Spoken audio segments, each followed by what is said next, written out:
In this video, I'll show you how to create an account on BingX. First, go to the official BingX website or download the official BingX app from the App Store or Google Play. BingX's account registration FAQ says you can sign up using either your email address or your mobile number, and a referral code is optional, so you can leave that blank if you do not have one. Once you open the sign up page, tap or click Sign Up, then enter your email address or phone number and create a strong password. A good password should be unique and hard to guess. After that, BingX will usually send a verification code to your email or phone, and you'll need to enter that code to finish the basic registration step. BingX's beginner guides and app setup articles describe this as the standard way to create a new account.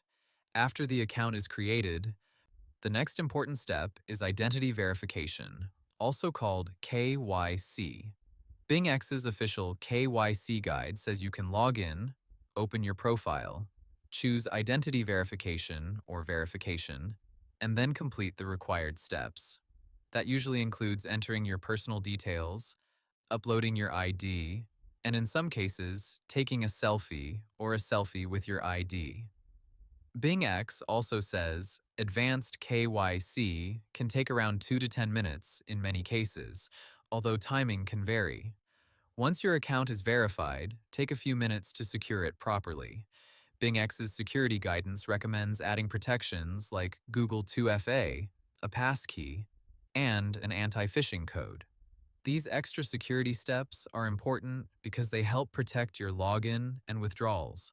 After that, your BingX account is ready to use. You can deposit crypto, buy crypto with supported methods, explore spot trading, or even try demo trading first if you want to practice before using real funds. So the process is simple. Open the official app or website, sign up with email or phone, verify your account, turn on security features, and then start using BingX. Hope the tutorial was helpful. Subscribe to my channel and see you in the next video.